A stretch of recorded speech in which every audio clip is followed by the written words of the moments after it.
Bu Ai, aku bingung ya. Pemikiran filosofi Ki Hajar Dewantara tentang pendidikan itu gimana sih? Mengajar atau pengajaran itu merupakan suatu atau sebuah irisan dari pendidikan. Nah, sedangkan dalam pendidikan sendiri itu tidak hanya dituntut untuk mentransfer ilmu kepada siswa saja. Nah, dalam pemikiran pendidikan Ki Hajar Dewantara mengenai pendidikan dan pengajaran terhadap peserta didik atau siswa haruslah berpusat atau sesuai dengan kodrat keadaan.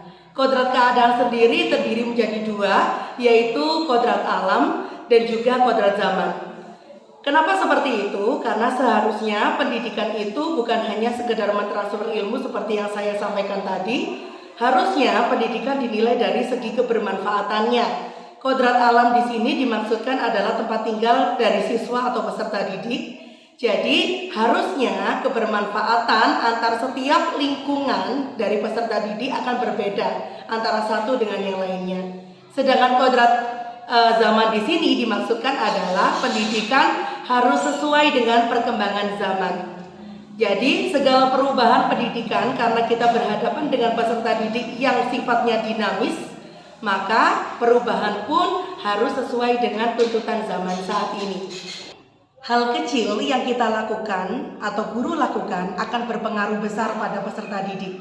Karena nanti dewasanya apapun yang akan mereka dapatkan itu adalah bagian dari hal kecil yang mereka sudah terima di sekolahnya. Nah, karena tadi sudah saya sampaikan mengenai pendidikan bukan hanya tentang mentransfer ilmu, harapan kita nantinya seorang siswa mampu menjadi seorang yang mandiri atau merdeka seutuhnya. Apa sih sebenarnya manusia yang merdeka itu? Manusia yang mampu berdiri kuat di atas kemampuannya, tidak terpengaruh oleh orang lain. Karena itu, untuk menjadikan seorang yang merdeka seutuhnya, mereka harus mampu mengolah cipta, rasa, karsa, dan raganya. Kita sebagai pendidik atau pembelajar diibaratkan sebagai seorang petani atau tukang kebun. Jadi semua siswa atau murid kita sudah memiliki kodratnya masing-masing. Nah, kita tidak bisa mengubah kodrat itu. Kita hanya bisa menuntun kodratnya untuk menjadi yang lebih baik. Seperti contohnya, seorang petani tidak akan bisa mengubah tanaman padi menjadi jagung.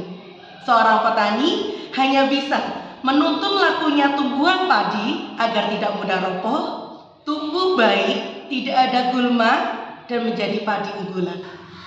Sedangkan tuntutan pendidikan di abad 21 bukan hanya tentang mengembangkan kognitif murid saja, tetapi juga bagaimana caranya agar murid mampu cerdas dalam sosial dan emosionalnya, berpikir kreatif, dan juga mampu memecahkan masalah.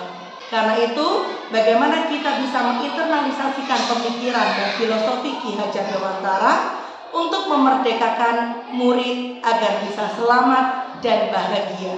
Terima kasih Bapak dan Ibu guru hebat. Salam dan bahagia.